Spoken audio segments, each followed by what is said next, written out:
conhecer, saber. E isso, para mim, é que é importante, né? O saber. E o saber é tendo contato.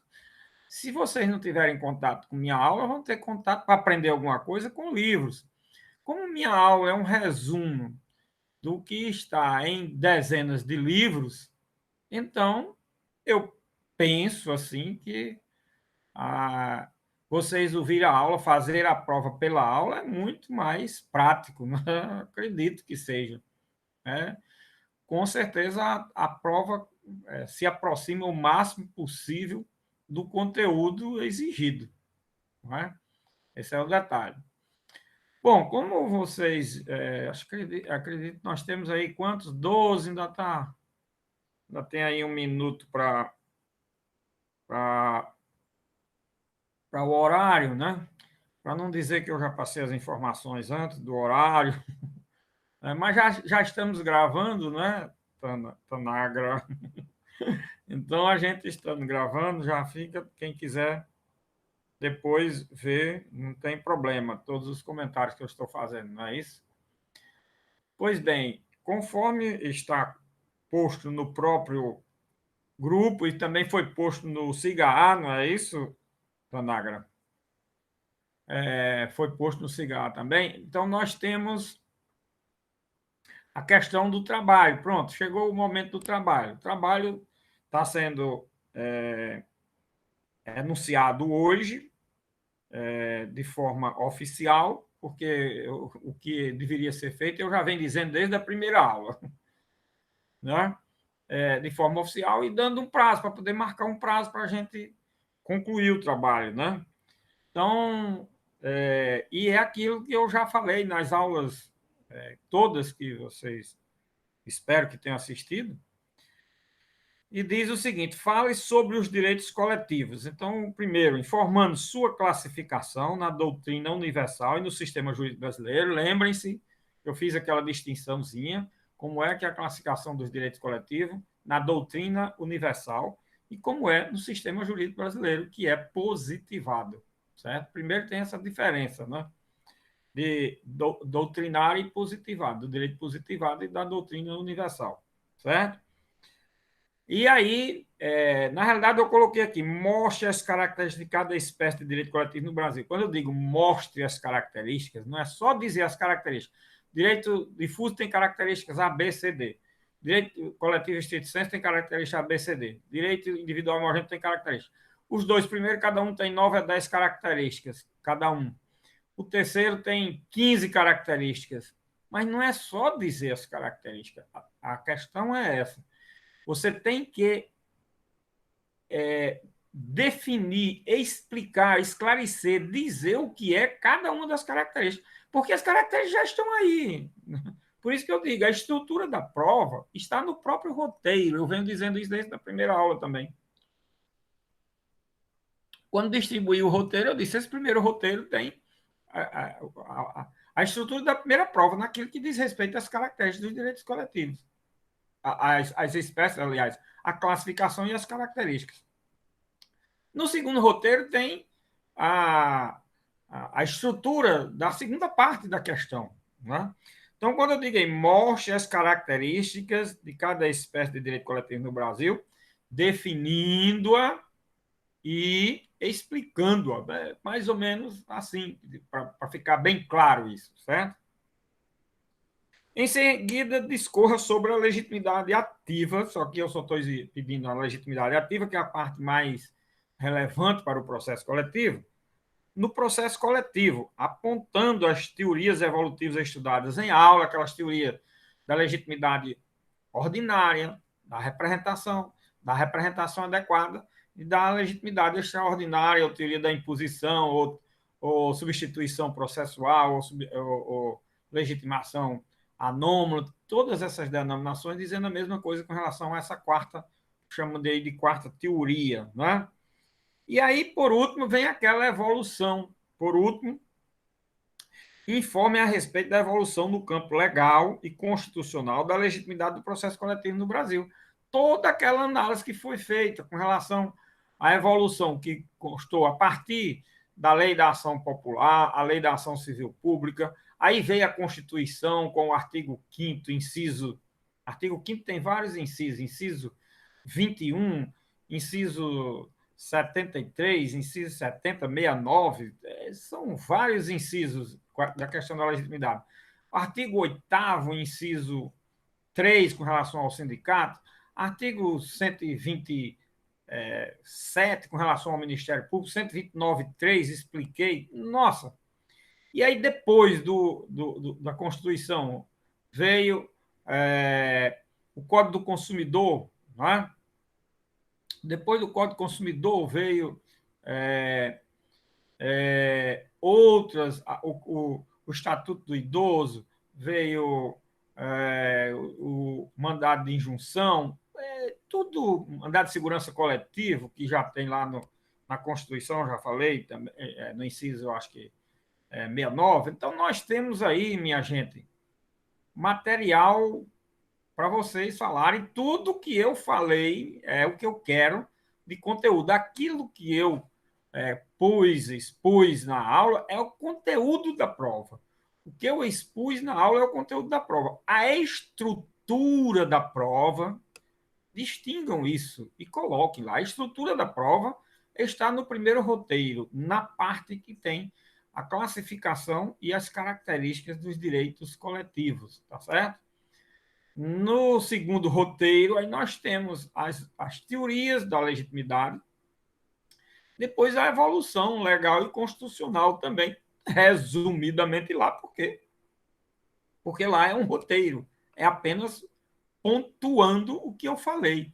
E aí, falei no mínimo 2 aulas de cada um desses aspectos que vão constar na prova. No mínimo 2 aulas de cada um. De cada um. Então, o material do conteúdo da prova está lá. Certo? Vocês não fazem uma boa prova se não quiser. Está aí, está gravado, foi distribuído, está no grupo, está no Cigar. É uma questão só de debruçar sobre a matéria e trabalhar o conteúdo da prova. A estrutura está nos roteiros e o conteúdo está nas aulas que se encontram gravadas. Se na minha época fosse assim, não existia isso. Na minha época, o sistema era... O direito era ensinado como ciências exatas. Você tinha que fazer uma prova sem código, sem texto, sem nada, em 2 horas na sala de aula, de uma forma sufocante, com 1 minuto de diferença já havia reclamação para entregar a prova. Meu Deus do céu, isso em direito. Isso em direito. Eu achava aquilo a coisa mais excrescente do conhecimento do ser humano em matéria de direito. Eu conhecia direito, eu tinha prática em direito, eu trabalhava em cartório na época, era escrivão substituto, quando eu fui ser estudante de direito, então eu achava aquilo uma excrescência. E eu disse, um dia se eu for castigado e se eu for professor, eu nunca faço uma prova nesse estilo. E fui castigado. Vim ser professor. Não faço uma prova nesse estilo. Isso é uma aberração. Porque, na prática, não é daquele jeito. Não é possível. Não existe aquilo, pelo amor de Deus. Não é? Então, o que é a prova? A prova é um exercício de uma atividade que eu vou desenvolver depois. Né? Do jeito que vocês fazem esse trabalho, é do jeito que vocês vão fazer uma petição, uma contestação, um trabalho, um parecer, um recurso, uma impugnação ao recurso, qualquer peça. É isso. E é desse jeito que vocês fazem, em 2 horas, você faça essa peça, não pode olhar um texto da lei, não pode olhar a doutrina, não pode olhar a jurisprudência, é desse jeito. Como é que eu vou ensinar uma matéria que é o contrário do que eu estou dizendo na prática e eu exijo que você faça de forma absolutamente contrária? Eu acho isso uma excrescência. Com todas as vezes de quem pensa o contrário, que é um sistema de metodologia de ensino jurídico que vem secularmente aí, ainda desse jeito. Muita gente utiliza essa forma, mas eu, sinceramente, acho um absurdo. Eu acho essa forma simplesmente um absurdo, certo? Bom, tem muitos defeitos, tem muitos isso, tem muitas formas, mas isso é besteira. A responsabilidade é de cada um para fazer. Se quiser aprender, é uma questão de querer aprender. Se não quer aprender também, não está obrigado nem a fazer o curso, quanto mais aprender. Não sou eu que vou definir isso, não. Eu apenas faço um esforço muito grande para quem quiser aprender, quem quiser saber técnicas, é aquilo que a gente faz na graduação, oferecer técnicas para que vocês aprendam a estudar, aprendam a saber como é que vão estudar depois, porque o estudo vem depois, bastante. Aqui é só uma preliminar, é só uma introdução, não é isso? Bom, Professor, um questionamento que fazem a respeito da quantidade de páginas, não sei o que lá. Não, o trabalho é digitalizado, vai ser, logicamente, posto aqui, tem que ser digitalizado, né? O mais organizado que vocês puderem fazer em termos de sistematização do trabalho, a estrutura do trabalho, quanto mais bem estruturado, melhor fica para corrigir, melhor fica para a apresentação do trabalho, né? Agora, quantidade de páginas é a quantidade que vocês terminaram de falar. Tem pessoas que falam com 8, 10 páginas, tem outros que falam com 12, 15, 20. Isso daí eu não vou estar limitando a capacidade de cada um, não, certo? Agora, essa história de escrever 20, eu vou ler todos. Essa história de estar escrevendo 20, 30 páginas fora do tema é perdido. Eu não vou botar nota pelo tamanho do trabalho, não. Pode ser que o tamanho tenha ajudado a descrever mais. Se a pessoa falou dentro daquele assunto, lógico, é bem possível que saia mais bem esclarecido. Mas há um equívoco de quem imagina que eu coloquei porque está maior o trabalho. Está redondamente enganado. Não. Porque tem trabalhos de 20, 30 páginas que escreve e depois de 15 páginas começa a falar sobre o que não tem nem pedir, nem tem nada a ver com o assunto. Isso daí eu sei tudinho. Eu leio todos eles, entendeu? E sei o que foi colocado de mais e de menos, e que foi colocado dentro e fora do assunto. Isso é besteira, não me impressiono com isso, não, e nem me impressiona qualquer que seja a posição que vocês acham que eu botei a nota, por causa de muito. Ah, você tirou quanto? Tirei 8. Quantas páginas você escreveu? 15. Ah, você, fulano, tirou quanto? Tirei 9. Quantas páginas você escreveu? 20. Ah, olha aí. Eu só coloca pelo tamanho do trabalho. Coitado. Está redondamente enganado. Não, é pelo conteúdo que tem lá. Agora, se 20 é possível que tenha mais, é bem possível. Eu coloco, logicamente, maior. Não é? Se você conseguir descrever tudo em 8, você pode tirar um 7 ou 8 e ficar, nossa, você escreveu quantas páginas? 8. Tirou quanto? Tirou 8. Nossa senhora, eu escrevi 15, tirei 8. Como é que pode? Pois é, como é que pode? Se você tiver possibilidade, condições de descrever tudo em 8 páginas, escreva e me aponte que escreveu tudo em 8 páginas. São essas coisas todas que a gente precisa, que vocês precisam saber. Ok? Bom, mais algum questionamento que vocês tiverem a fazer, por favor, fiquem à vontade, tá certo? Tanagra, você ia perguntar aí algo? não, professora, é justamente isso. Algumas pessoas demonstraram essa dúvida, né, sobre o número máximo, se haveria um número máximo de páginas, né, ou um número mínimo. E sobre a formatação do trabalho, né, porque às vezes tem professor que pede estilo papers, um artigo, nos moldes da Inverbs, alguma coisa do Não, tipo. não, não, não, não. O estilo, eu não vou exigir que não é trabalho para. É como se você estivesse fazendo a prova em sala de aula. Porque, como é um trabalho que vocês vão ter tempo, ele, quanto melhor estruturado, os temas, classificação, classifica nisso, naquilo, aquilo outro. Aí, depois, característica, e colocar cada uma a denominação da característica, descrever aquela característica. Claro, o trabalho está bem apresentado. Bem apresentado, para mim, significa isso, tá certo? Tá bom, pessoal? Bom, agora vamos para a aula de hoje. É muito interessante a aula de hoje porque ela volta a se ter uma visão de vários dispositivos que a gente já viu no Código do Consumidor. A aula de hoje diz respeito às ações coletivas no Código do Consumidor. Repare que o tema é o quê? Você diz, mas o Código do Consumidor a gente estudou quase tudo. É verdade, porque o Código do Consumidor ele tem, é muito interessante aqui você se situar nesse contexto.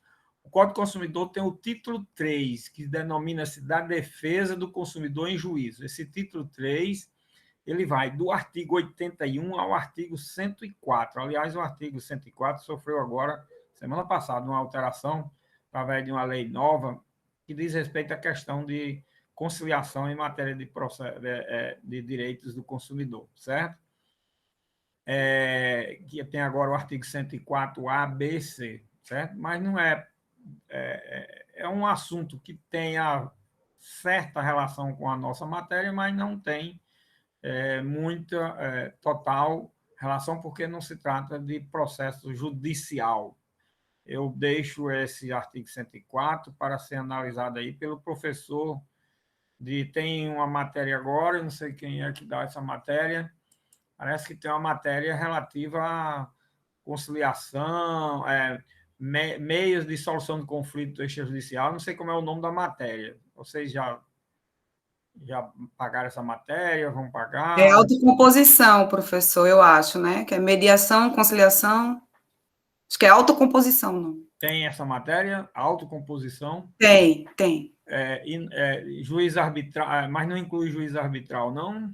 Não, né? Não. Não, pronto. A gente viu negociação, mediação e conciliação. Ah, tá certo. Pois agora, né, vocês peçam para ver o artigo 104, ABC do Código do Consumidor, que está muito interessante sobre esse ponto, viu? Olha aí, matéria de outra, tem a ver com a solução do conflito, mas não no âmbito judicial, mas sim no âmbito extrajudicial, certo? Forma de soluções do conflito de forma extrajudicial, ok? Muito bem. Então, esse título 3, como eu estava falando, ele se refere exatamente à defesa do consumidor em juízo. E ele é dividido em 3 ou 4 capítulos. O primeiro capítulo trata das disposições gerais, que vai do artigo 81 ao artigo 90, não é? Depois, o capítulo 2 das ações coletivas para a defesa de interesses individuais homogêneos, tá certo? Que vai do artigo 91 ao artigo 100, tá certo? E depois, o capítulo 3 das ações de responsabilidade do fornecedor de produtos e serviços. Para, em seguida, vir o capítulo 4 da coisa julgada, que é composto pelos artigos 103 e 104 do Código do Consumidor. São 4 capítulos, não é isso? Que compõem esse título 3. Eu chamo a atenção desse título 3 porque quando a gente chegar na ação civil pública, ele vai ser bem falado, certo? Esse título 3. Ora, e o que é que cuida esse título 3? Como ele diz, e eu já falei aqui, da defesa do consumidor em juízo, certo? E começa com o artigo 81 caput, que diz o seguinte: a defesa dos interesses e direitos dos consumidores e das vítimas poderá ser exercida em juízo, individualmente ou a título coletivo. Veja que detalhe interessante. O que é que nós temos aí? Nós temos aí o primeiro tema que diz respeito às ações coletivas do Código do Consumidor. Ok.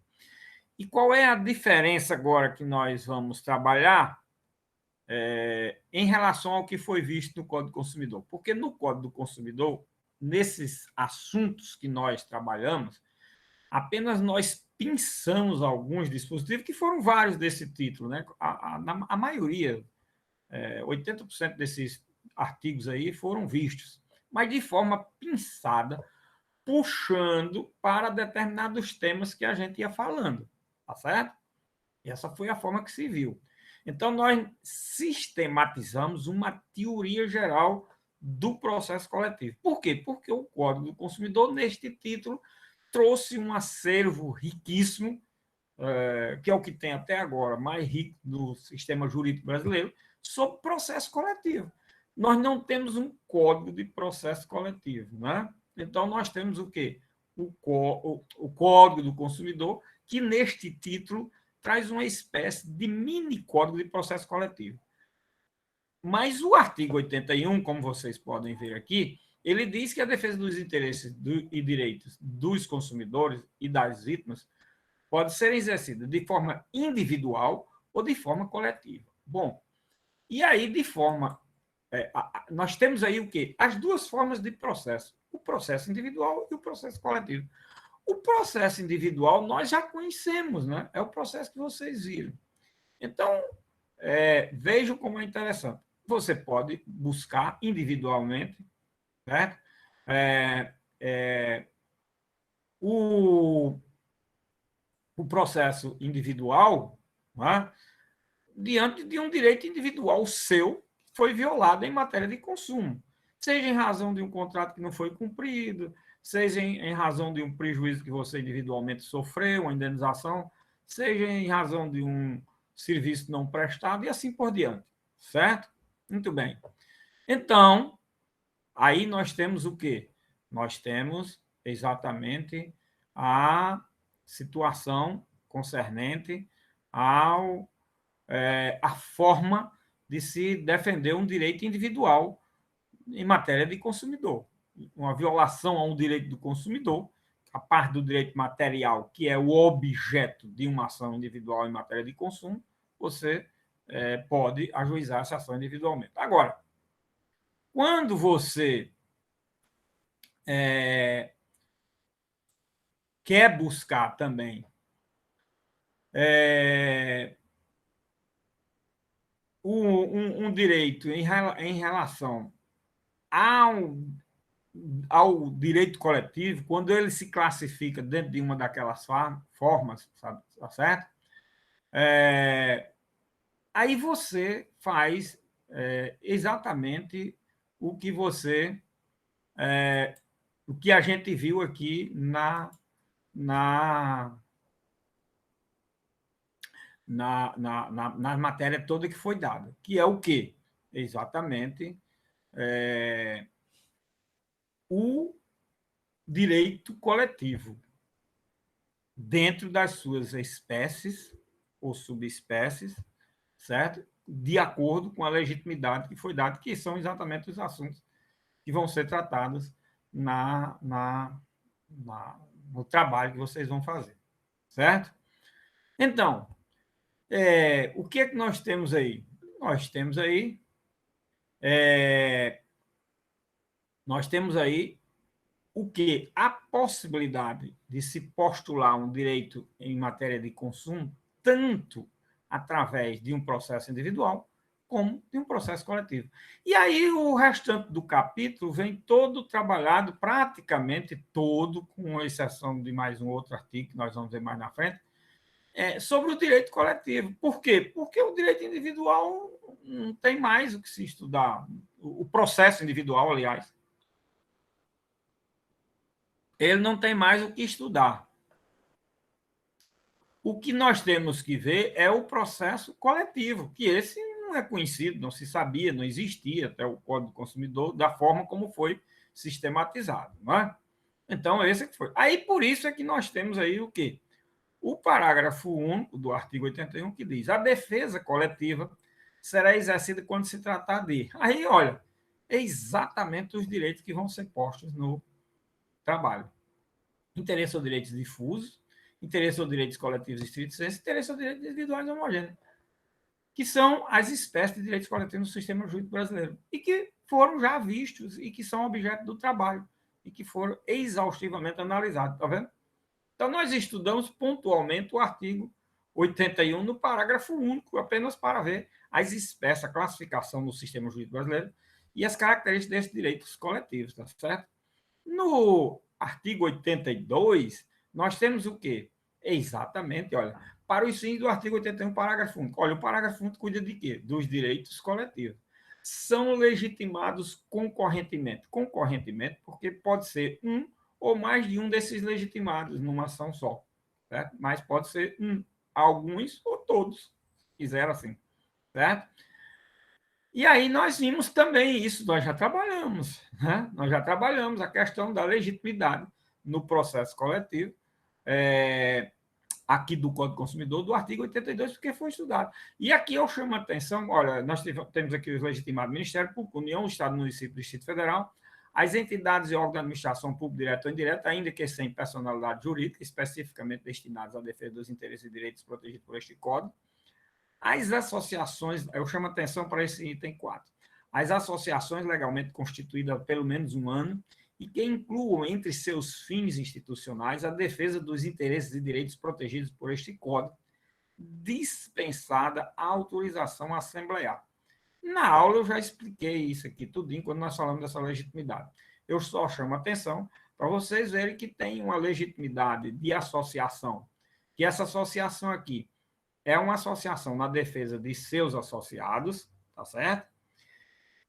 E que, diferentemente daquela do artigo 5º, inciso 21 da Constituição Federal, enquanto se trata de consumo, em matéria de consumo, não precisa de autorização assemblear. Não precisa de realizar a assembleia para dizer se vai ajuizar uma ação ou não. Essa associação não precisa realizar a assembleia. A diretoria toma essa decisão. Isso, logicamente, se estiver incluído como fins institucionais da defesa dos interesses e direitos protegidos por este Código no objeto do estatuto dessa associação, tá certo? E o restante já foi visto do artigo 82. O artigo 83 ele é muito interessante porque ele reforça a cabeça do artigo 81. Diz esse artigo que para a defesa dos direitos e interesses protegidos por este Código são admissíveis todas as espécies de ações capazes de propiciar sua adequada e efetiva tutela. Ora, o que é que nós falamos lá no artigo 81, caput, que o direito do consumidor pode ser defendido individualmente ou coletivamente. E aí vem o artigo 83 e diz: para a defesa desses direitos, são admitidas todas as espécies de ações, tanto no âmbito dos direitos individuais, como no âmbito dos direitos coletivos. As ações coletivas aqui, previsto que nós agora estamos estudando, certo? E as ações individuais, que eventualmente possa surgir quando você, logicamente, tem a violação só de um direito individual, só do seu direito. Essa importância é relevante no que diz respeito a destacar o direito individual dos direitos coletivos que foram trabalhados nessas 9 aulas que nós já ministramos a respeito dessa matéria, certo? Bom, aí em seguida vem o artigo 84. Esse artigo 84 foi a penúltima aula, eu acho, que a respeito do assunto. Analisamos exaustivamente esse artigo 84, à luz do princípio da tutela específica ou da especificidade, mostrando de que como se compõe esse princípio da especificidade, tá? A estrutura do princípio, e mostramos depois o artigo 84 se encaixando exatamente dentro da estrutura do princípio. Mostramos tudo isso na aula sobre a análise do artigo 84, ok? No artigo 85 vetado, 86 vetado, 87. Esse artigo diz o seguinte: nas ações coletivas de que trata este código, aqui nós estamos vendo que, a par das disposições gerais das ações coletivas do Código do Consumidor. Aí aqui fala: nas ações coletivas de que trata este código, não haverá adiantamento de custas, emolumentos, honorários periciais e qualquer outras despesas, nem condenação da associação autora, salvo comprovada má-fé em honorários de advogados, custas e despesas processuais. E essa comprovada má-fé, que é o caso de litigância de má-fé, quando a associação assim tiver agido e for reconhecido na decisão, aí serão condenados os seus responsáveis solidariamente nos honorários e ao décuplo das custas, sem prejuízo da responsabilidade por perdas e danos. Ora, aqui nós vamos, no artigo 87, nós estamos falando de um assunto que foi trabalhado na questão relativa aos efeitos da sentença, os efeitos acessórios da sentença. Os efeitos acessórios da sentença, a gente viu que tem honorários, tem custas, despesas processuais, juros, correção monetária, vimos vários outros. Aqui está dizendo: que está tratando exatamente desses assuntos, honorários, custos, despesas processuais, está vendo? E está dizendo o quê? Que em todo o processo, eu não sei se algum de vocês, se já tiver estagiando ou em algum lugar prático, como escritório de advocacia ou na justiça, Ministério Público, Procuradoria, se alguém estagiou ou está estagiando num desses lugares, você sabe que quando se ajuiza uma ação, tem que se fazer o depósito inicial de custas. Isso foi também o, isso também foi o que vocês viram no processo individual. O professor deve ter falado bastante isso. Muita coisa eu não explico aqui, porque eu espero que vocês tenham visto no processo individual. E que é o quê? Exatamente a questão relativa ao adiantamento de custas. Quando você entra com a ação, paga as custas iniciais, logo já tem um depósito a fazer. Se você requer uma perícia, tem que adiantar as custas dessa perícia, o juiz arbitra quanto é que o perito vai receber e já quem requereu a prova tem que adiantar essas custas, tá certo? Muito bem, minha gente. Então, aqui está dizendo que numa ação coletiva, quando o autor for uma associação na defesa dos direitos do consumidor, certo? Não há adiantamento desses emolumentos que estão aí previstos nesse artigo 87.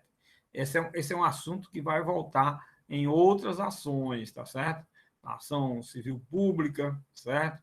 Ação popular, porque é um tema interessante que é para poder não inibir uma associação de ajuizar uma ação, porque os honorários vão ser muito altos. Ao final, se eu for condenado, não vou ter condições de pagar. A associação, às vezes, não tem condições de pagar, os honorários são altos, as questões que envolvem direitos coletivos são questões de grande vulto. Como é que eu vou pagar mesmo uns honorários de 5%, de 2%, de 1%? Vai ficar muito alto. Aí não poderia. Então, o legislador, sabedor disso, logicamente, isenta esse pagamento. Isso com relação às associações, tá certo? E no artigo 88 diz que, na hipótese do artigo 13, é uma casuística, o artigo 13, parágrafo 1 deste código, a ação de regresso é uma ação que tem lá nesse artigo 13, a chamada ação de regresso. Poderá ser ajuizada em processo autônomo, facultada a possibilidade de prosseguir nos mesmos autos, vedada a denunciação da lide. Quer dizer, esse dispositivo, artigo 88, está autorizando a ação de regresso prevista no artigo 3, parágrafo 1, certo? De forma autônoma e vedando a possibilidade de denunciação da lide nesta ação. Esse artigo 88 tem esse alcance, essa compreensão, tá certo? E no artigo 90, aplicam-se as ações previstas neste título, as normas do Código de Processo Civil, logicamente o novo, as normas da Lei 7347 de 85, que esta lei do Código do Consumidor é de 90, qual era que era conhecida? A Lei da Ação Civil Pública, inclusive no que respeita ao inquérito civil, naquilo que não contrariar suas disposições, tá certo? Muito bem. Eis aí as regras gerais. Regras gerais do Código para as ações coletivas do Código do Consumidor, que nós já vimos, praticamente todas já tínhamos visto, de forma pontual, tendo em vista os assuntos da teoria geral do processo coletivo que nós trabalhamos. O artigo, principalmente o artigo 81, parágrafo 1, o artigo 82, o artigo 84, não é? Esses artigos tinham sido estudados exaustivamente. Né? Muito bem. E manda aplicar, como são regras gerais aqui, no artigo 90, manda aplicar o Código de Processo Civil e a Lei da Ação Civil Pública, que era conhecida naquela época em matéria de processo coletivo. Inclusive dizendo, no inquérito civil público, o inquérito civil público, nós vamos estudar lá na ação civil pública, ele foi criado na lei da ação civil pública, certo? Muito bem. Aí vem depois, olha, aí vem depois de ver aquilo que é geral, é regra geral, para todo e qualquer processo coletivo, do Código do Consumidor aqui, que nós vimos que também muitas regras aí se aplicam em matéria de qualquer processo coletivo, porque nós estudamos dentro de uma teoria geral, então, muitos assuntos, a questão das espécies de direito, a questão de como é a legitimidade, a questão do cumprimento da sentença de obrigação de fazer e não fazer do artigo 84, que nós já estudamos, certo? Nós temos as ações em espécies. E ações em espécies são essas. Primeiro, no capítulo 2, as ações coletivas para a defesa de interesses individuais homogêneos. Então, o legislador criou uma ação, certo? Coletiva, na defesa de interesses individuais homogêneos. Por quê? Porque o legislador criou essa espécie de direito dentro do sistema jurídico brasileiro que não existia, pelo menos na doutrina universal, como eu já falei hoje aqui, e já expliquei reiteradamente em mais de uma oportunidade nas aulas que foram ministradas, tá certo? Então, esse artigo, esse capítulo 2, ele começa com o artigo 91, que diz: os legitimados de que trata o artigo 82, aqueles legitimados que a gente já estudou, poderão propor em nome próprio e no interesse das vítimas ou seus sucessores. Olha aí a definição da legitimação extraordinária. O que é a legitimação extraordinária? É alguém que vai a juízo em nome próprio defender direitos ou interesses de outro. Quem são esses outros? Vítimas ou sucessores.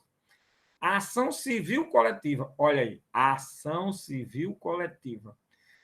A ação civil coletiva é uma ação na defesa de direitos individuais homogêneos. Essa denominação ela veio a propósito que já existia no sistema jurídico brasileiro.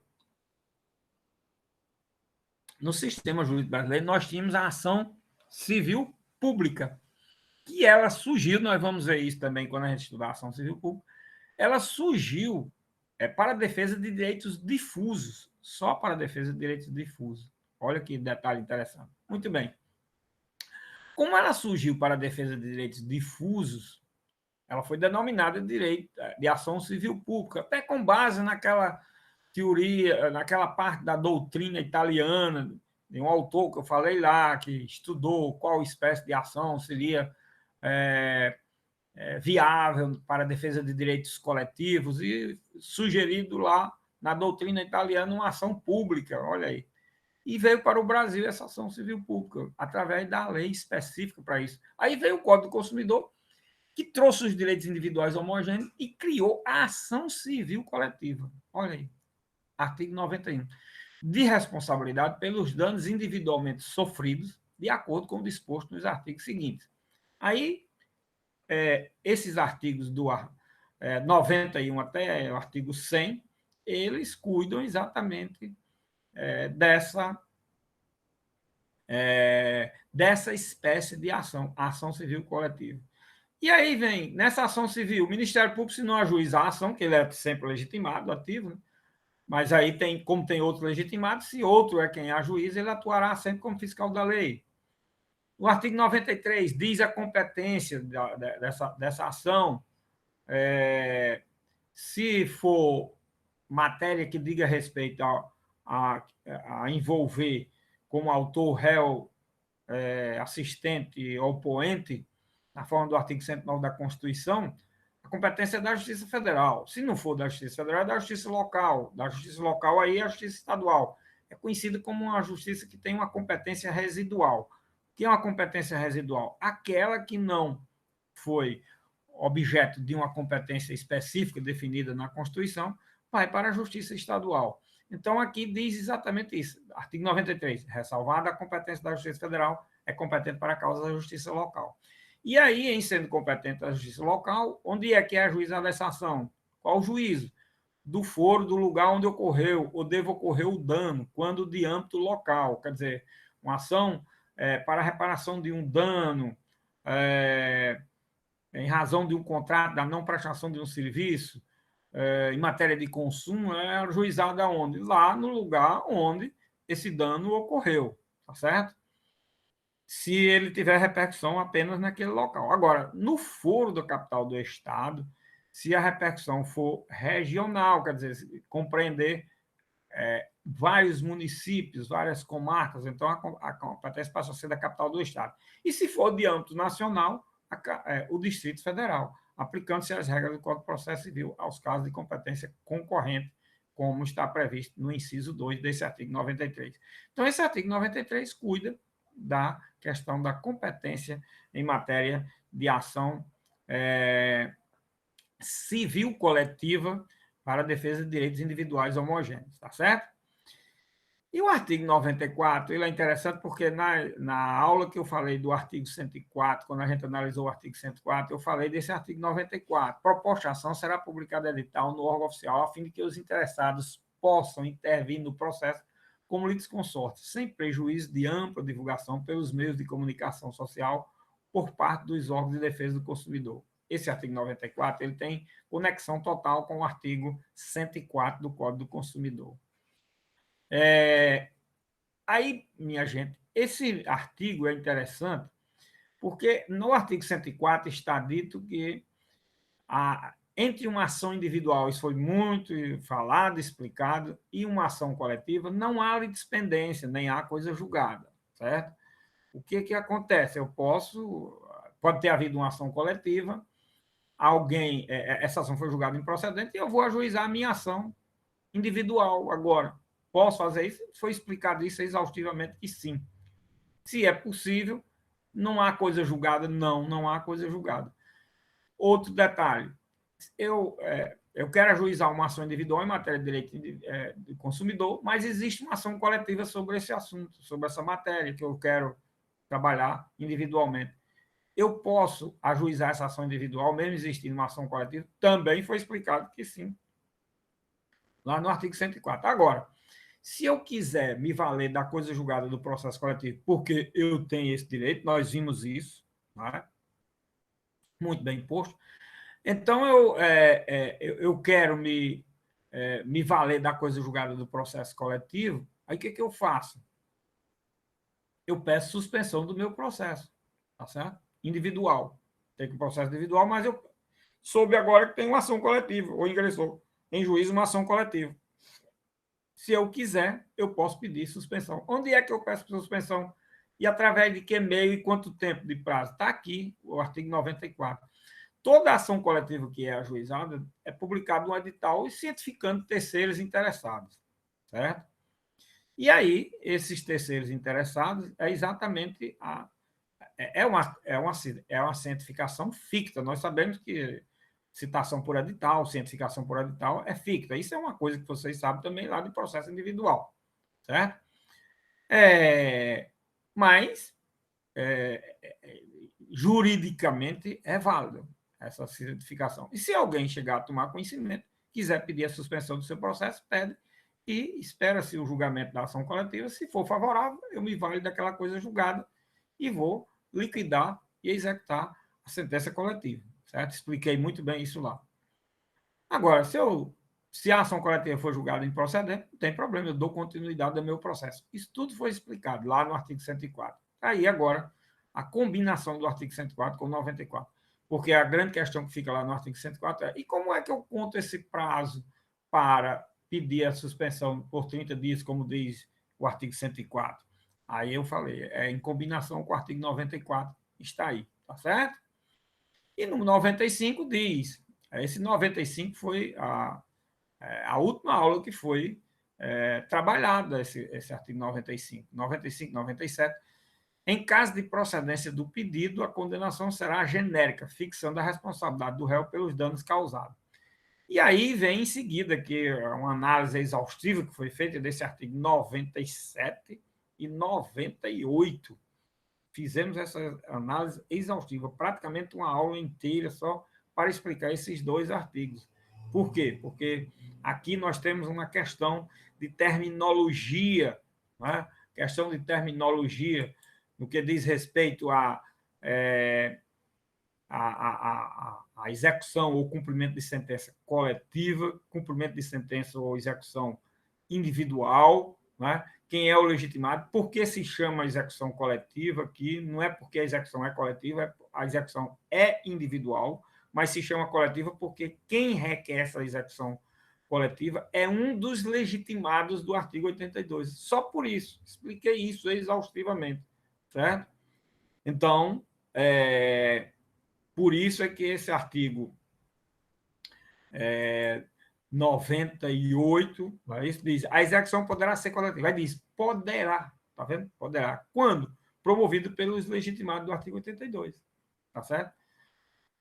E aí falamos também do parágrafo 1º e especialmente do parágrafo 2º no que diz respeito à competência para a execução de quem é competente para a execução o juízo da liquidação da sentença ou da condenatória, no caso de execução individual. Da ação condenatória quando coletiva a execução. Quando coletiva a execução, quando requerida por legitimado extraordinário. A execução é ajuizada no juízo da ação condenatória. Quem é o juízo da ação condenatória? Essa é que é a grande questão. Não é? E todo mundo pensa que o juízo da ação condenatória é o juízo da ação coletiva. E não é. O juízo da ação condenatória é aquele que eu teria ajuizado minha ação individual se eu não tivesse esperado o resultado. Se eu não tivesse esperado o resultado da ação coletiva, certo? Se eu esperei o resultado da ação coletiva, agora eu vou me valer da sentença do processo coletivo e vou requerer minha execução aonde? Lá onde eu tenho residência, domicílio, sou estabelecido e assim por diante. Que era quem? O juízo que eu teria ajuizado minha ação individual se eu não tivesse aguardado o resultado do processo coletivo. Está vendo? Explicado exaustivamente esse parágrafo 2º do artigo 98.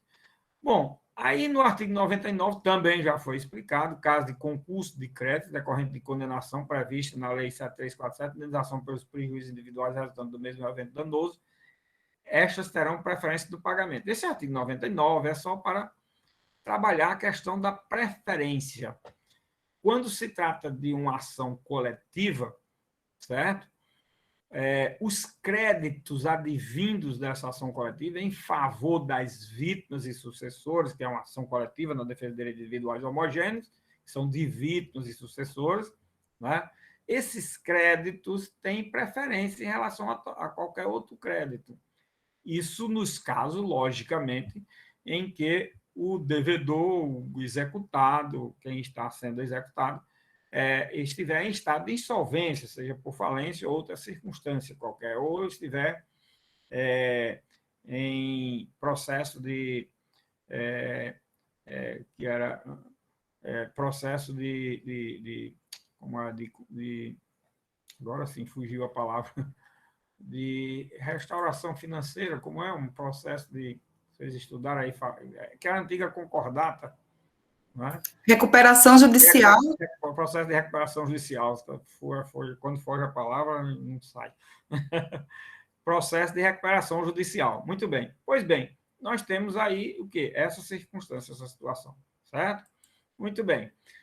Essa é a preferência que dá. Esse artigo trabalha só com a questão da preferência. E no artigo 100, nós também já explicamos, a última matéria que foi explicada, foi exatamente decorrido o prazo de 1 ano sem habilitação de interessados em número compatível com a gravidade do dano, poderão os legitimados do artigo 82 promover a liquidação e execução da indenização devida. Esse artigo é muito interessante porque ele tem uma série de informações. Uma das coisas que eu me preocupei bastante nessas aulas que já foram ministradas foi exatamente com a questão da terminologia e a questão do volume de informações que, às vezes, um dispositivo tem e não traduz tudo de acordo com o que ele está que ali está escrito. Por isso que é preciso se fazer a interpretação, é preciso se ter uma ideia da ciência do direito sobre aquele assunto, para poder a gente ter o alcance completo a respeito da interpretação e da compreensão que você vai ter do dispositivo. E esse artigo 100 ele é muito interessante por dois aspectos que eu vou chamar a atenção. Primeiro, porque ele viabiliza, nos casos de ações coletivas na defesa de direitos individuais homogêneos, expliquei isso bastante, né? Mais de uma oportunidade. A possibilidade de você buscar esses créditos, mesmo não tendo havido ações individuais, execuções individuais para a cobrança desses valores. Esse é o primeiro aspecto, né? Tanto é que aí manda fazer o quê? Uma liquidação e execução. Esse é um primeiro aspecto que é importante. Então, o ajuizamento de uma ação coletiva na defesa de direitos individuais de pequena vantagem, que você pode dizer, Professor, de pequena vantagem, eu não sei para que esse processo coletivo, porque se as pessoas não vão realmente depois executar, o que, que adiantou? Mas o que nós vimos aí, nessa explicação que eu dei desse artigo 100, nós vimos que pode ser. Primeiro, o juiz pode determinar abatimento se for de prestações sucessivas, se você, por exemplo, se foi de um telefone, de um UOL da vida, sei lá, de um Wi-Fi, um negócio desse aí qualquer que tem demais hoje, o juiz pode dar um abatimento por tanto tempo a você, é uma possibilidade, vai lá para aquelas hipóteses do artigo 84, tudo do artigo 84 enseja essa oportunidade. Né?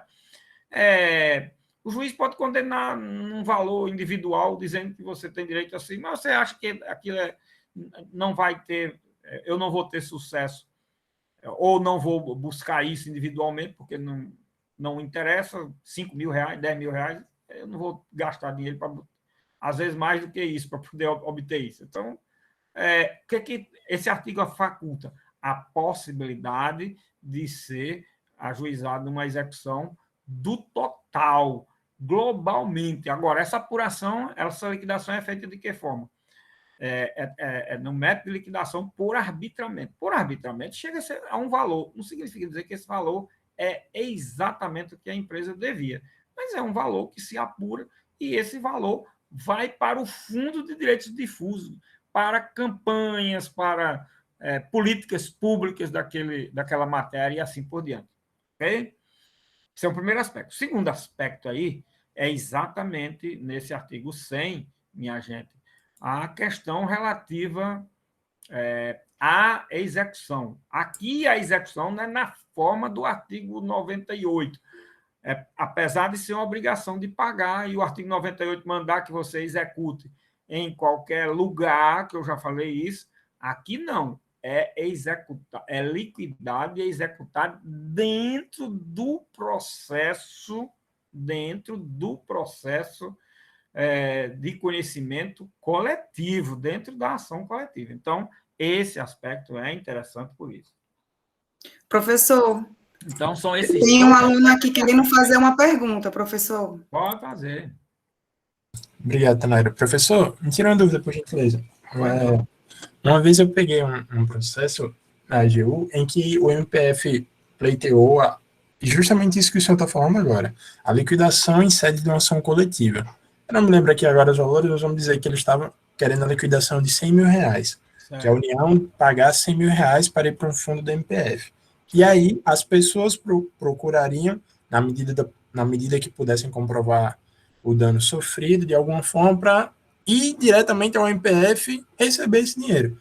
E aí foi literalmente a primeira vez e única na minha vida que eu vi uma situação daquela.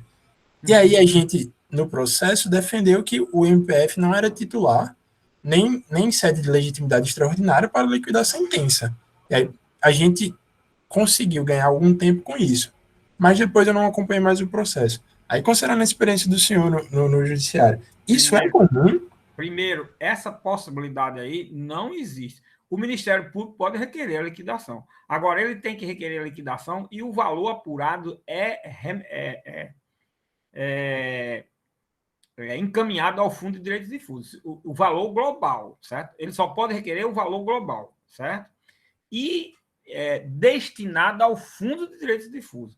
Valores individuais, quem tem que requerer é a própria vítima e seus sucessores, ou uma associação ou sindicato, ou uma entidade de classe que represente essas pessoas.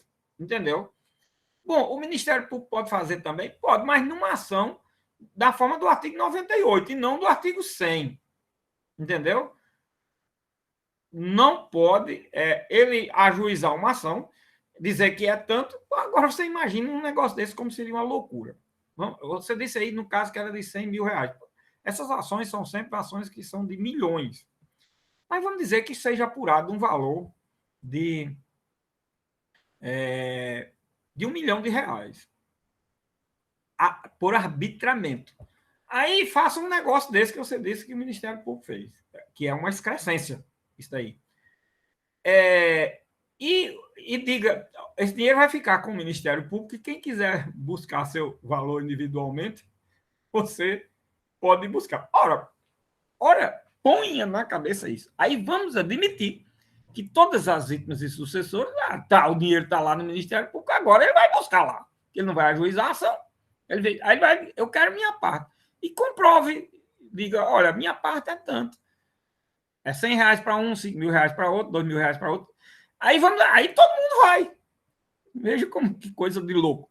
Aí, como todo mundo vai, o Ministério Público vai ter que montar uma estrutura, você imagina, de fazer esses pagamentos. Vai ter que montar um banco, ter 200 mil pessoas lá para fazer esse pagamento. Primeiro, tem que montar essa estrutura para isso. Segundo, aí todo mundo veio. Quando chegou na metade das pessoas, eu não tenho mais dinheiro. Por quê? Porque foi por arbitramento. Por arbitramento foi aquilo que eu disse. Não significa dizer que o valor apurado vai ser isso, não. Certo? Por isso que só pode ir, ou o Ministério Público vai a juízo buscar individualmente. Chega uma pessoa e diga, olha, eu quero que você requeira a minha execução da minha parte. Quanto é a sua parte? R$5.000. Pronto, ele pode.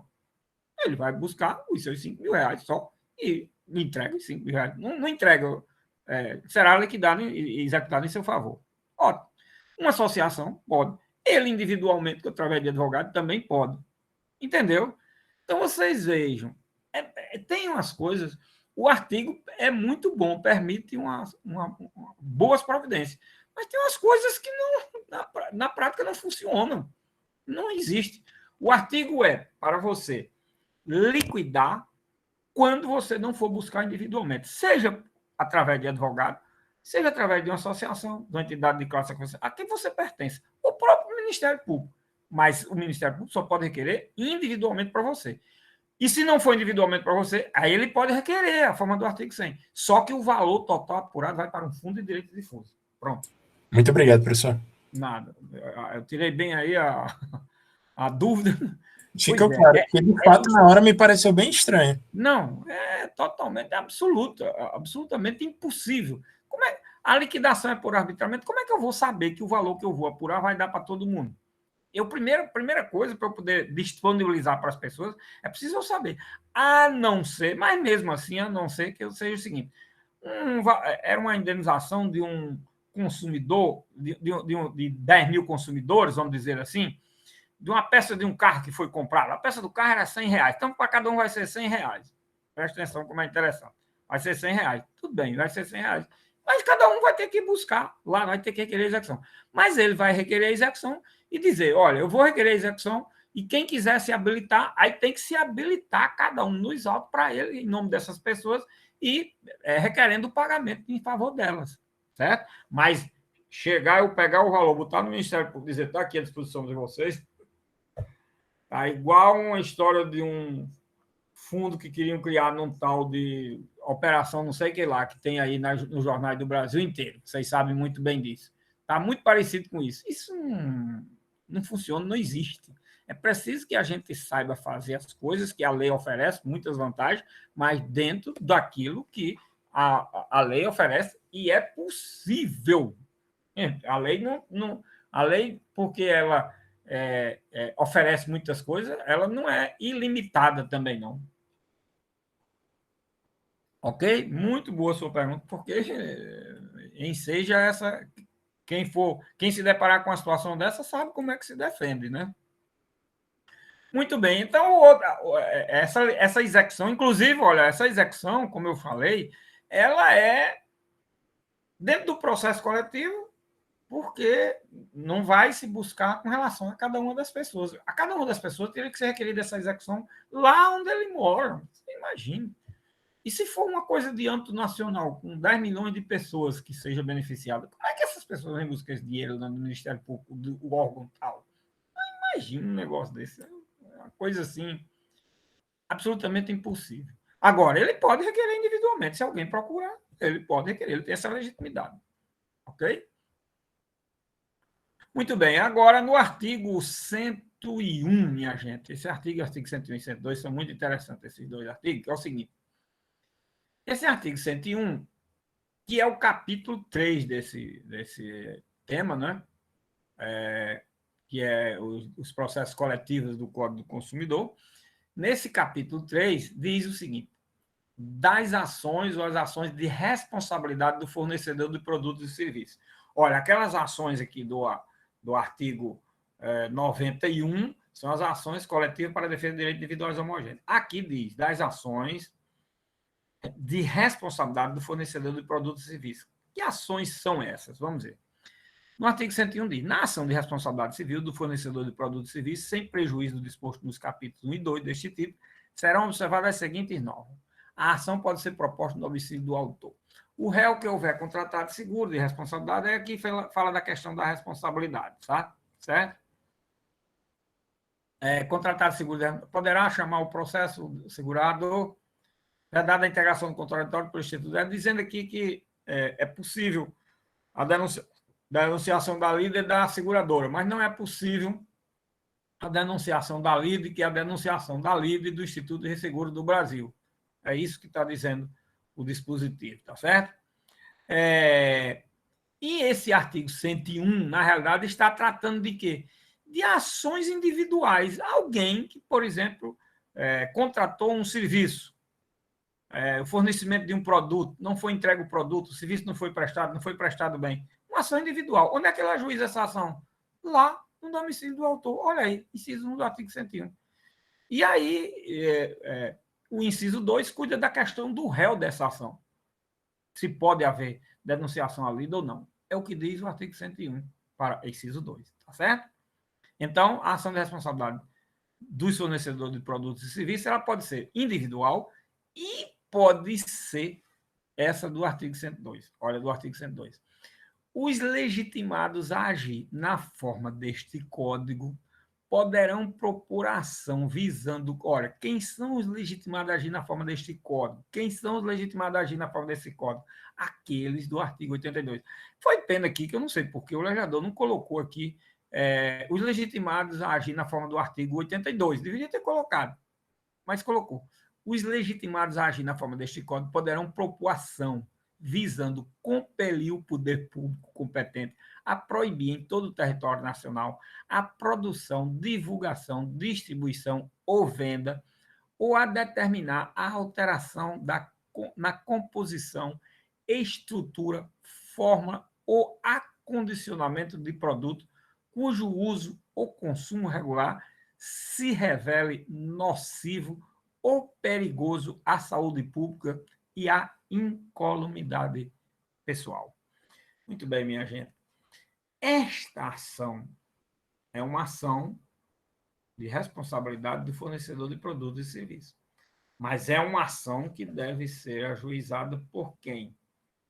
Por um legitimado ativo na forma do artigo 101, pode ser.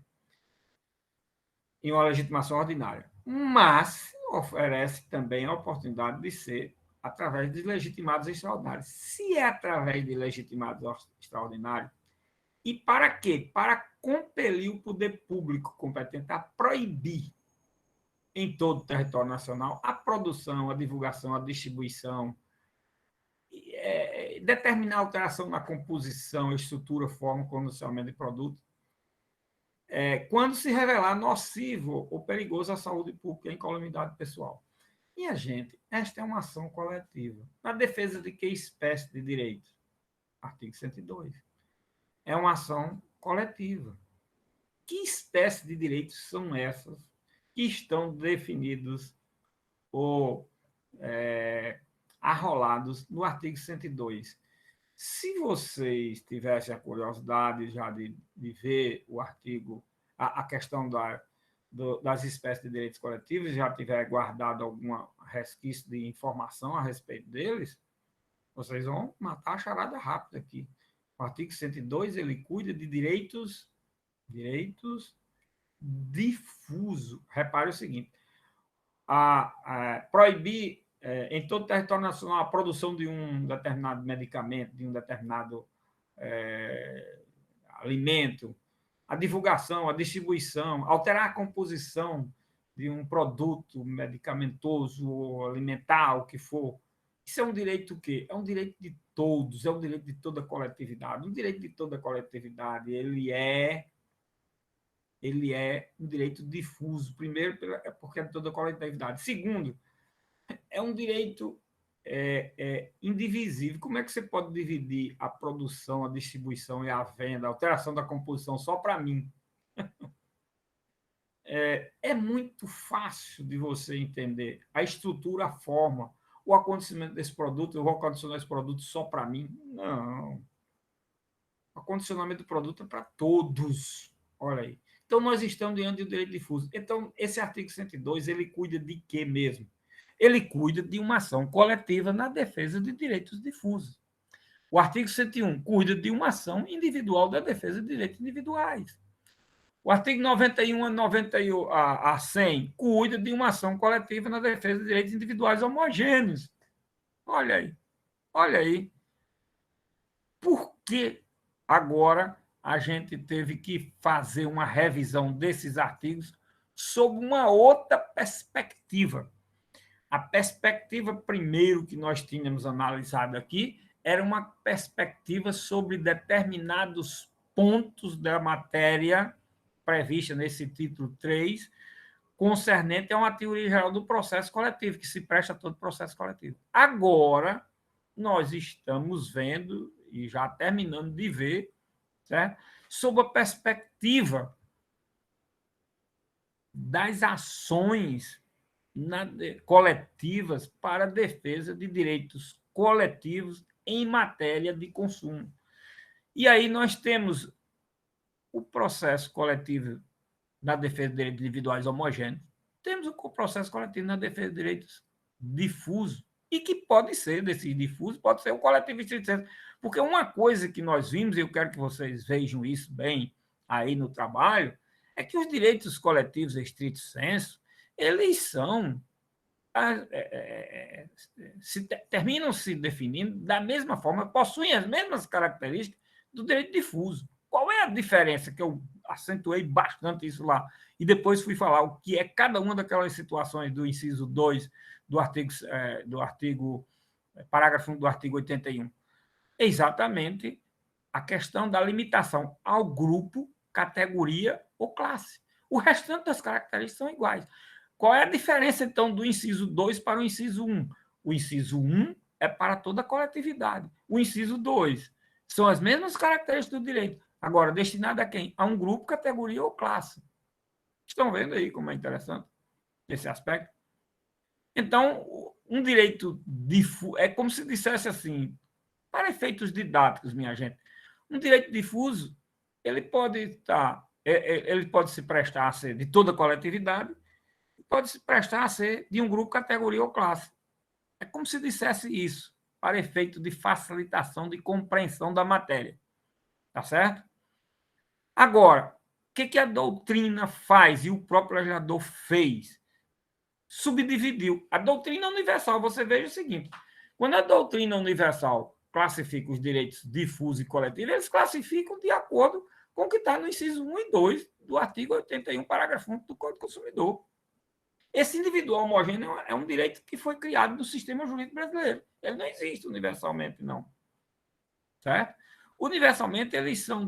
Bom, não existe universalmente, com exceção daquelas situações do sistema americano, das ações de classe americana que nasceram lá na Inglaterra e se desenvolveram mais nos Estados Unidos. Também foi explicado, esclarecido. Tá certo? Essa exceção. Os outros países, a Europa, por exemplo, não.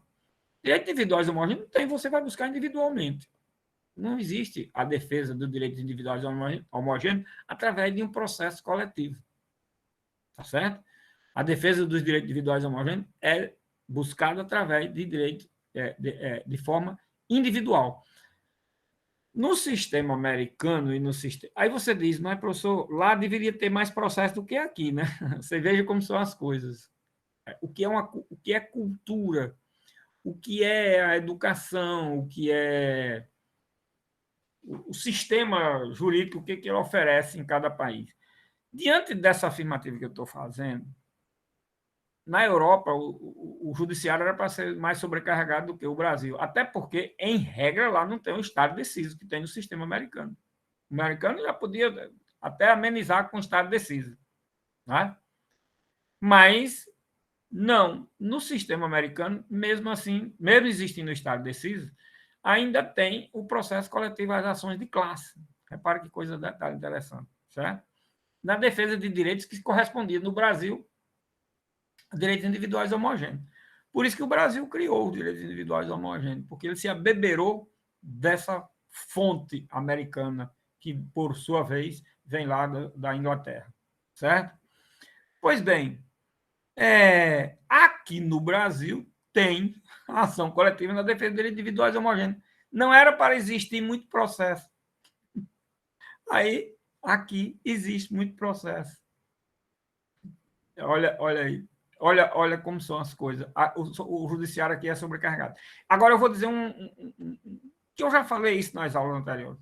E por que aqui na Europa, professor, não existe muito processo? Na Europa, lá não tem o Estado decisivo, é verdade.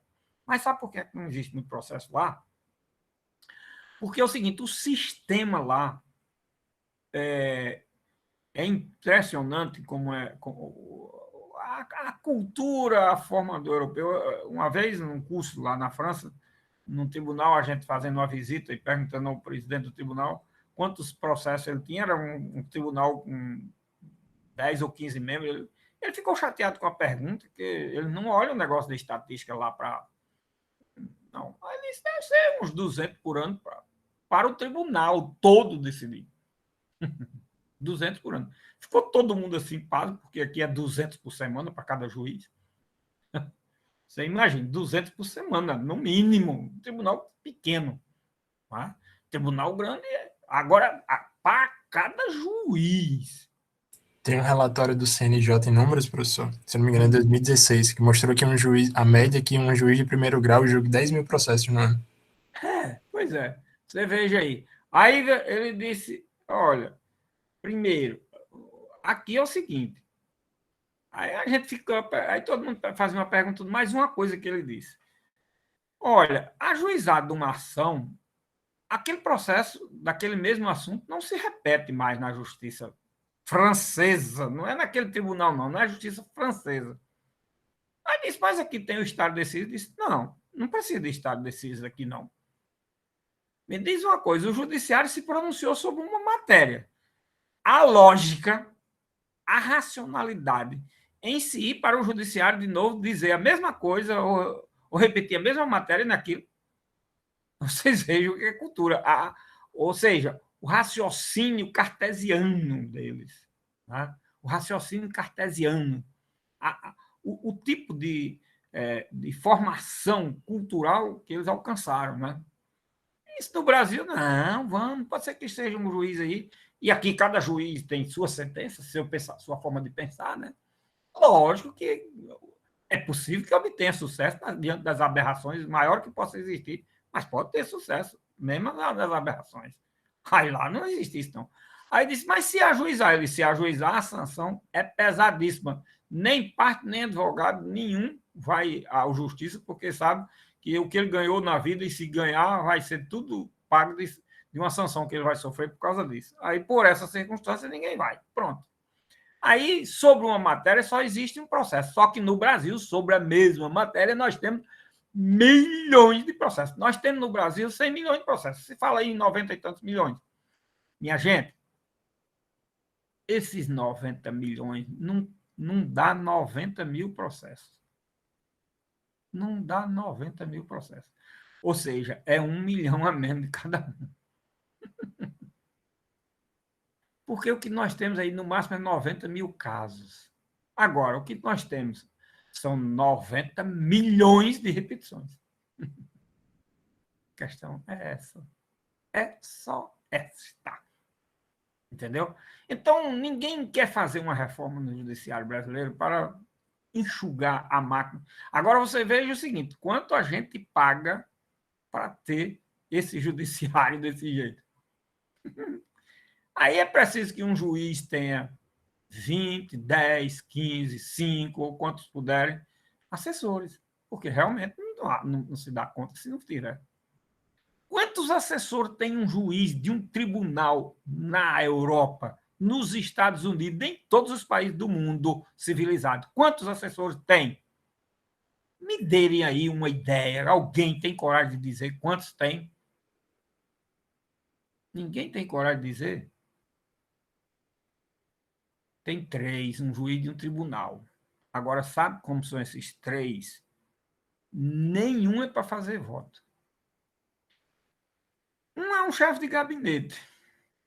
Outro é um chefe de gabinete que tem que ficar ali para coordenar a parte administrativa do gabinete do juiz. Um outro, ele cuida da vida do juiz, mais para poder o juiz ficar à disposição da justiça para trabalhar. E tem um outro que é o assessor, o grande assessor, que é para fazer o quê? Pesquisa de doutrina e jurisprudência sobre o assunto. Só. Não passa disso, porque lá eles não dão direito a um assessor fazer sequer o relatório. Não. O processo pode ter 200 volumes. Ele é quem vai olhar pessoalmente cada volume. Por quê? Porque quem tem que decidir é ele. A jurisprudência é do juiz. E um relatório tem que ser feito por ele para ele poder saber tudo que existe do processo. Ele nem permite elaborar um rascunho de voto, muito menos fazer o relatório. E muito menos ninguém nem pegar no processo. Quem faz tudo é ele. É por isso que ele julga 10 por ano, e é muito que ele pega um processo complicado. Um processo complicado, um juiz não passa menos de um mês, 2, 3 estudando, não. Você veja que, pelo código, o juiz tem 30 dias para dar uma sentença. Está de acordo com a ordem jurídica europeia.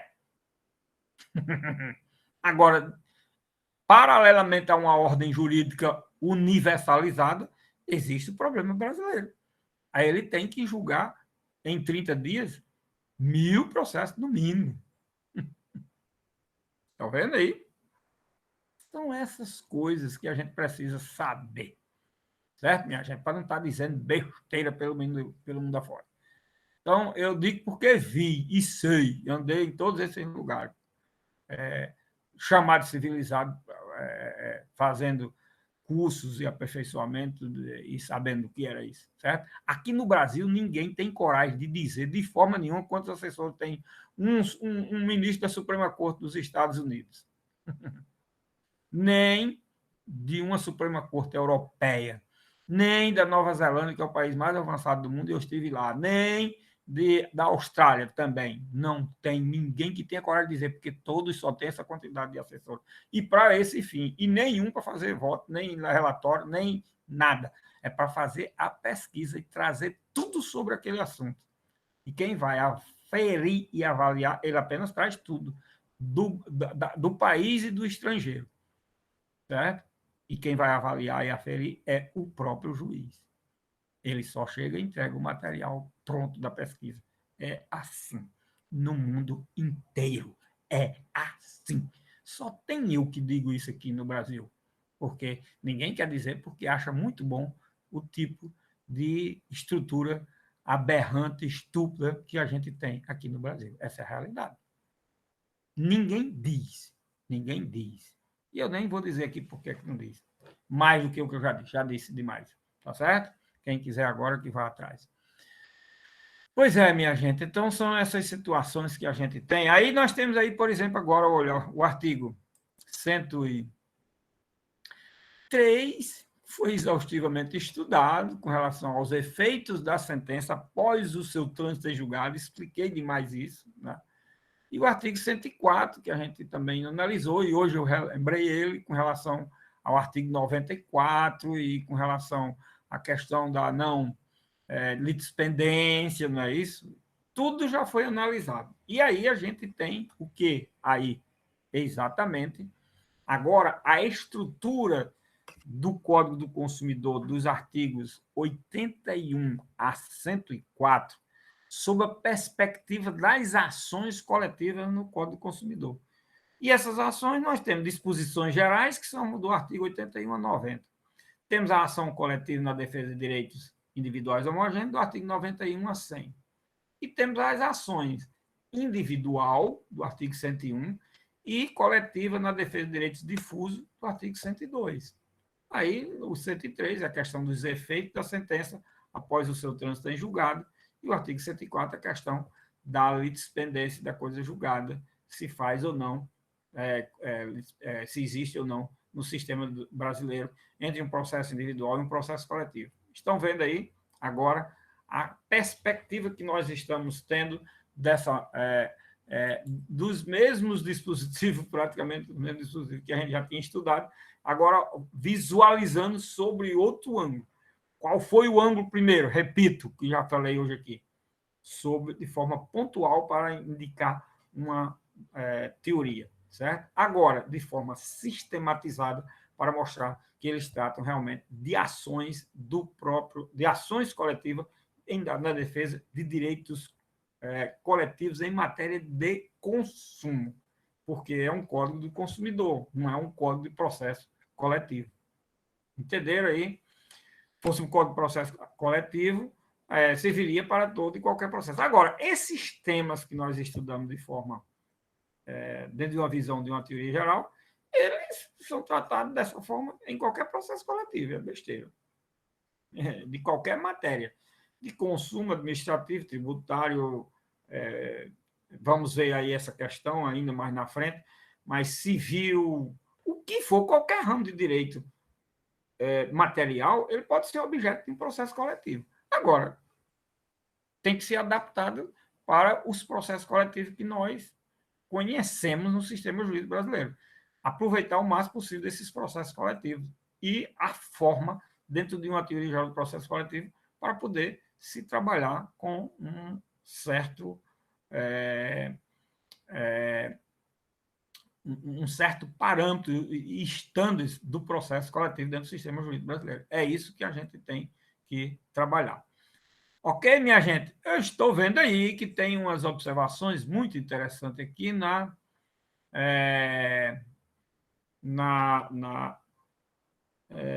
chat, né? A respeito da avaliação, do coisa, vamos comentar, vamos tudo. Minha Nossa Senhora, vocês, como eu sou incompreendido quando falo, Nossa Senhora. O pessoal assombrado de um trabalho de 8 páginas. Você tem, desde o primeiro dia de aula que eu já falo sobre o trabalho, você já podia ter terminado até esse trabalho. Primeiro ponto. Segundo ponto, você tem agora mais 8 dias para ou fazer ou terminar, o que for. Se quisesse escrevendo uma página por dia, eu já tinha escrito aí 60 páginas, ou 40 e tantas, sei lá, 50, se quisesse. Tudo bem. Não quer, não pode, é todo mundo muito ocupado. O compromisso é com as outras coisas, não é com o curso, não é com a matéria, tudo bem. Mas, primeiro ponto, e segundo, eu não falei que são 8 páginas no mínimo. Eu não disse isso, não. Quem quiser escrever uma página, escreva. Vai tirar a nota, logicamente, que merece, de uma página, 2, 3. Eu não estou dizendo que escreva 8 páginas, não. Eu só estou dizendo que é preciso que se escreva alguma coisa sobre essas questões que eu acho mais relevantes da matéria, sobre o objeto de uma demanda de um processo coletivo e sobre a legitimidade. Isso é uma coisa que eu venho falando desde o primeiro dia do que é para fazer, e para fazer, se fosse mesmo 8 páginas, quem quiser escrever 8 ou 10 ou 15 ou 20, minha gente, se escreve em poucas horas, porque já tem, só da estrutura que você coloca, já tem no mínimo umas 2 páginas. No mínimo umas 2 páginas. Só isso daí. Você só pegar, copiar e colar, leva mais de 1 minuto ou 2. Você já teria aí 2 páginas. Aí você vai descrever isso daí, entendeu? O que eu digo que assista às aulas, porque eu penso que, bom, facilita, né, pelas aulas. Se vocês quiserem botar de um livro, a pobreza dos livros que tem, bote a pobreza dos livros. Mas quando eu digo a pobreza, não é porque o livro não presta. Todos os livros são ótimos, perfeitos. Mas ele não tem todas as características. Pode pegar qualquer um. Ele tem, no máximo, 4 características desses direitos. Certo? 5 características. Eventualmente, algum autor tem aí 6 características, 4 ou 5 ou 6. São aquelas características que estão dentro da própria lei. Ele só analisa sobre essa perspectiva. Eu, quando anoto 15 de direitos individuais homogêneos, anoto 10 em direito difuso, é porque eu fui a vários autores nacionais e estrangeiros para buscar isso. E chego e dou o resumo. E chego e digo e coloco. E chego e passo a informação. E essa informação é uma forma de conhecer, saber o direito de acordo com o que ele é. É assim que o professor tem que fazer. A minha parte, eu trabalho para fazer, tá certo? Isso é um absurdo, né? Lembrando que estamos pagando muitas disciplinas e um trabalho de 8 páginas estrangula demais. Eu não sei o que é muita disciplina aí. Eu acho que as disciplinas de cada semestre é 4 ou 5, como na minha época era entre 4 a 6. Se você paga mais do que isso, você está pagando além do que você, da sua capacidade e do que a universidade oferece normalmente. Então, eu passei 5 anos na faculdade, tinha semestre que eu pagava 2, 3 matérias, que era só o que eu oferecia. Eu não ia nem atrás de outra, nem queria, porque eu queria estudar o que eu tinha. Que, aliás, eu acho que o curso de Direito devia ser, no mínimo, 10 anos, 2 matérias, no máximo, por semestre. Se eu pudesse mudar, isso seria assim, entendeu? Para poder a pessoa estudar. Se você quer aprender alguma coisa no tempo da faculdade, seria assim. Bom, mas não é. Eu apenas dou aqui ideias de como são as coisas da vida. A gente tem que. Você vai fazer um curso, você tem que ter um mínimo de comprometimento com o curso. Não é possível, pelo amor de Deus.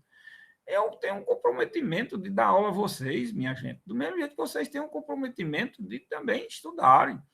Aliás, vocês, não sei se vocês, quando se inscreverem num curso de graduação na universidade, não sabia que tinha que tirar tempo para assistir aula e estudar. Meu Deus, não sei não. Pois é, tem a matéria demais, um trabalho de 8 páginas. Eu não sei, se você não puder nem quiser escrever 8 páginas, não escreva, meu filho. Escreva o que você achar que deve escrever sobre o assunto. A questão é essa, uma questão que desde o primeiro dia de aula eu venho dizendo que falei aqui repetidas vezes, a aula está aí. Se quisesse já ter feito meia página por dia, já tinha terminado o trabalho há muito tempo. Se não fez, tem agora. Eu dou 8 dias para fazer. Qual é o professor que dá dessa forma? Tem algum? Deve ter algum. Mas você quer fazer o quê? Aquela prova fininha velha de 2 horas numa sala de aula? Uma coisa agora nesse sistema virtual, isso funciona, que é uma beleza, né? No sistema virtual. É perfeitamente adequado isso. Eu não sei qual é, não sei o que passa na cabeça da pessoa essas coisas, não, sinceramente. Aí, João, você me desculpe aí, mas eu, sinceramente, eu vejo aí, não sei o que é que passa, não, sobre essa perspectiva. E outra coisa, não estou dizendo que escreva 8 páginas, não. Eu estou dizendo que a pessoa querendo colocar em 8 páginas, em 6, em 4, em 5, em 2, em 1, em meia, eu não sei. Eu só acho o seguinte: se você botar a estrutura da prova que está só um copiar e colar já dá aí, pelo menos 1 página e meia. Só isso, para você ter uma ideia. Então, 1 página e meia você não vai fazer nada, só pode dar um copiar e colar. Certo? Se você visse isso, o que eu venho dizendo desde a primeira aula, iria ver isso. E se seguir isso que eu estou dizendo, tem exatamente essa perspectiva, certo?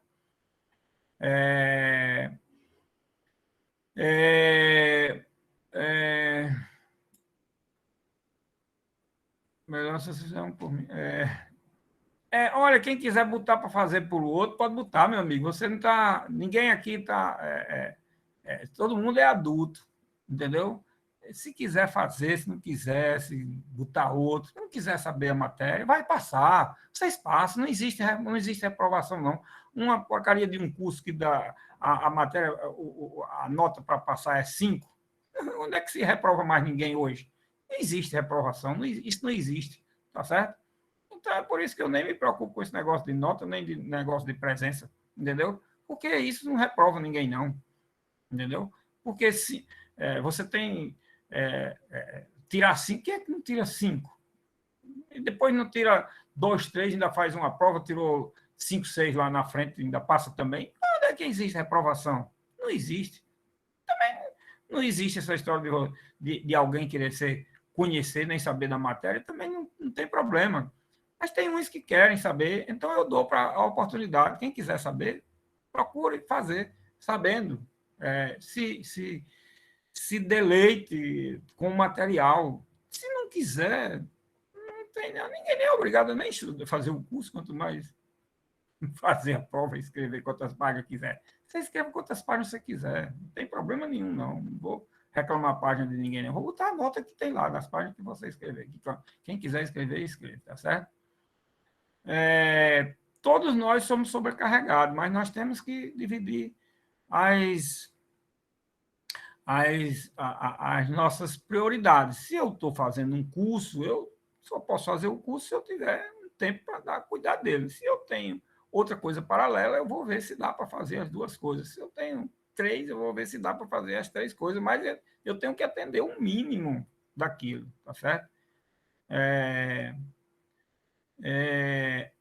Então, você vai ver o seguinte, depois eu vou dar quantas pessoas vão escrever, não sei se são as pessoas ou outros que vão escrever 20 páginas, certo? Mas eu não estou preocupado com isso, não. Eu estou preocupado em cumprir a minha parte, certo? Dar a matéria, dizer como é, passar as informações de como é que se deve se estudar, tá certo? Não está no escritório fazendo petição, mas você está numa faculdade aprendendo como é que se faz. É assim, dessa maneira.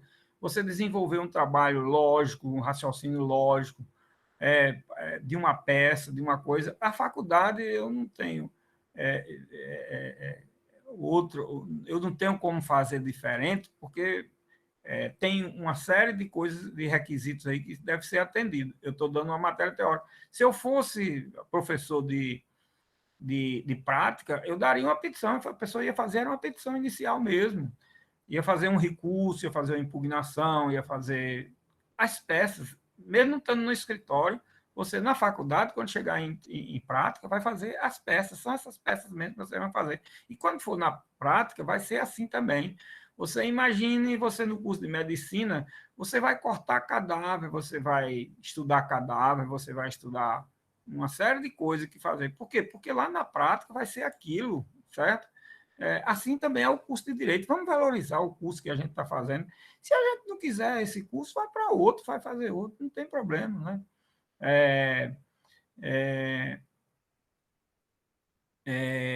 Não é nenhuma desfeita, nem nada, a pessoa não querer seguir uma carreira X. Por que fazer? Pelo amor de Deus, se a pessoa não quer, pelo amor de Deus, vamos fazer outra coisa. Tá certo?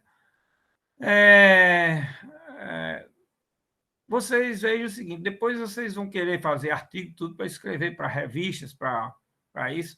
E se der uma treinada já anterior, não ajuda não isso, alguma coisa?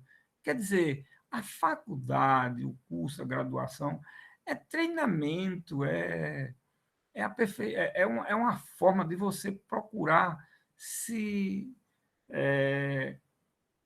procurar ingressar naquilo que você tem que aperfeiçoar com o tempo, seja que ainda na área acadêmica, seja lá fora, não tem para onde correr, não. Não temos outra coisa, não. É isso. O que o curso que a universidade oferece é isso, tá certo? Então, eu apenas ofereço aí, tá certo? Para vocês terem essa oportunidade, tá certo? Não é perfeito, não, porque não tem nada perfeito, não. Nem eu faço perfeito, nem os outros, nem eu conheço esse perfeito, não. Eu, na realidade, apenas ofereço a oportunidade. A pessoa fica à vontade, não tem problema nenhum. Tá bom? Então, vamos à luta e vamos trabalhar. O que puder fazer, pode escrever a quantidade que você quiser, tá certo? Tá bom? Não se preocupe com quantidade de folha, não. Você escreva o que você puder, o que der tempo, o que for possível. Não tem nada de... Não exige nada de quantidade de folha, não. Eu vou exigir conteúdo e avaliar de acordo com o conteúdo que felizmente ou infelizmente, ou desgraçadamente, ou que não for, não sei, o meu papel como professor. Se isso também está errado, não sou eu que vou consertar, não. Tá certo? Ok? Mas eu estou aqui, pode ficarem despreocupados, que eu estou aqui para dar explicação de qualquer coisa. Vocês podem me questionar no que quiser. Não estou aqui para fugir de qualquer assunto, de qualquer coisa, não. Não, nem me sinto. Não, pelo contrário. As consequências, isso é da pessoa, não são minhas, não. Certo? Eu explico tudo para a pessoa e respondo qualquer coisa. Pode ficar à vontade de qualquer coisa, qualquer coisa. Eu não tenho nada a esconder, nem a deixar de falar, de jeito nenhum. Pode ficarem à vontade. Isso, para mim, é uma oportunidade ótima de saber como é que as pessoas veem as coisas. Isso me vê. Por quê? Porque em outros momentos a gente também pode dizer que o curso de Direito tem muitas falhas, tanto é que os alunos reclamam disso, daquilo, aquilo. Como é que eu posso dizer sem o aluno se revelar? Está ótimo, João Silva. Eu gosto de ver que a pessoa diga o que sente naquele, tá certo? Agora, eu também posso dizer que tem esses aspectos, né? Se tiver outros caminhos, outras formas, aí a gente pode também estudar, você pode também expor, pode botar, não tem problema nenhum. Ok? Tá bom? Então a gente fica por aqui hoje, que é mesmo, já está chegando exatamente na hora daí, da doutora Tanagara. E segunda-feira nossa aula também será, mais uma vez, síncrona, certo? Vamos fazer agora uma série de síncrona para poder ver como é que se aproveita melhor, como é que é melhor, sem prejuízo de que as aulas síncronas sejam antecipadas, que já estão gravadas, e posteriormente fica aquela aula que foi dada para vocês ficarem à vontade para querer ver ou não, fiquem à vontade, tá bom? Um abração, felicidade a todos. Bom final de semana, até segunda-feira, se Deus quiser. E sobre o trabalho, segunda-feira vocês ainda têm mais oportunidade de perguntar mais qualquer coisa, ok? Tá bom? Tchauzão. Valeu, professor. Boa noite. Valeu, professor. Boa noite. Boa noite. Obrigado pela aula. Boa noite, nada. Boa noite, professor. Parabéns Boa pela aula. noite para todos vocês também. Boa noite, professor. Boa noite. Boa noite, professor. Desculpa.